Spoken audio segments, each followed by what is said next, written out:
viewers, this is Akashi Bollywood, the student of BS English 2K20 from Sindh University campus, Lalkana. Today we will talk about the academic writing and the lecture supervised by Sir Zishan Ahmad Sheikh. Viewers, let's start. Understanding. What is understanding? Understanding is a physiological process related to an abstract or physical object, such as a person, situation, or message, whereby one is able to think about it and use concept deal adequately with that object. Understanding is a relation between the knower and an object of the understanding. Understanding implies abilities and the disposition with respect to an object of the knowledge that are sufficient to support intelligent behavior. Understanding is often though not always related to learning concept and sometimes also the theory or the theories associated with those concepts. However, a person may have a good ability to predict the behavior of an object, animal, or system, and therefore may in some sense understand it without the necessity and the being familiar with the concept or the theories and associated with the object, animal, or the system in their culture. They may have developed their own distinct concept and theories which may have the equivalent better or the worse than the recognized standard concept and theories of their culture. Thus, understanding is correlated with the ability to make inferences. Example: one understands the weather if one is able to predict e.g. if it is a very cloudy it may rain and or given explain of some of the future etc. A physiotherapist understands another person the anxiety if she knows that person the anxiety there the cause and can give useful advice on how to cope with the anxiety. One understands a piece of the reasoning or an argument if one can consciously reports the information content conveyed by the message. One understands a language to the extent that one can reproduce the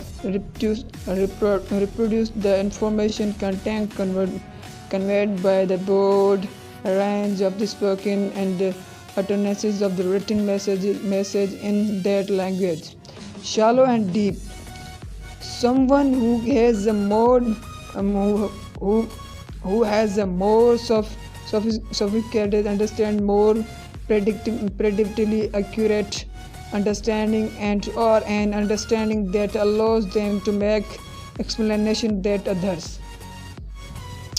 commonly judge to better of something is said to understand that the thing that the deeply conversely someone who has a more limited understanding of a thing is said have the shallow understanding. However, the depth of the understanding required useful participate in an occupation or the activity may vary greatly. For example, consider multiplication of the integers starting from the most shallow level of the understanding. We have at least the following the possibilities. A small child may not understand what multiplication is, but may understand that it is a type of the mathematics that they will learn when they are the older at school. This is the understanding of the context. Being able to put an as yet not understand concept into some kind of the context. Even understanding that a concept is not part of the one's current knowledge is in itself a type of understanding. See the Dunning Kruger effect, which is about people who do not have good understanding of what they not know. A slightly older child may understand that the multiplication of the two integers can be done at least when the numbers are between 1 and 12 by looking up the numbers in the timetable. They may also be able to memorize and recall the relevant times able in order to answer the multiplication question, such as 2 times 4 is what. This is simple form of the operational understanding a question well enough to be able to do the operational necessary to be able to find and answer. A yet older child may understand the multiplication of larger numbers can be done using a different methods, such as long multiplication or using calculator. This is a more advanced form of operational understanding because it supports answering wider range of the questioning of the same type. A teenager may understand that multiplication is a repeated addition, but understand the broader implication of this.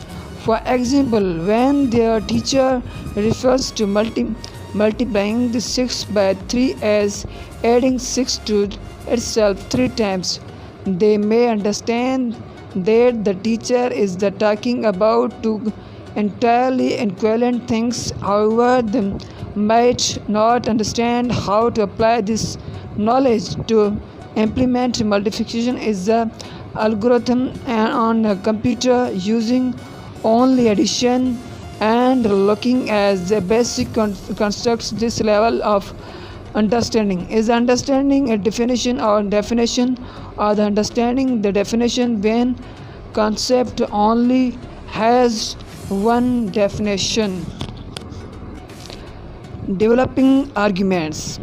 A key part of the academic study is the ability to analyze information and formulate your own answer or argument on the topic. Your argument is then supported by the evidence to justify your position. The key is to convince your lecturer that your argument has the merit, and this will depend on how you develop and present your position points and the evidence. We develop argument every day to support decisions we make. Think about the last key decision you made. For example, buying car. You probably had argument for and against a certain brand and would have to researched and thoroughly before you made your decision. The same applies to your studies. In most of your assignments, you will likely be asked the topic and forward your argument. The following topic will help you develop and present effective argument. Number 1. Deconstruct the question. Deconstruct your assignment question to know exactly what is asking of you. Some questions may be framed in way that asks you to consider advantages and disadvantages of a particular topic, which will make the following steps easier. For those that don't just remember, there are always multiple sides to an argument, and you need to present and demonstrate at least one in your writing. Number 2, make a tentative stance on the topic. What do you already know about your assignment topic, and what argument do you take this stage in your research? Present your tentative argument and note down the pros and cons. Number 3, find and review preliminary evidence. Find out what opinions exist about the topic.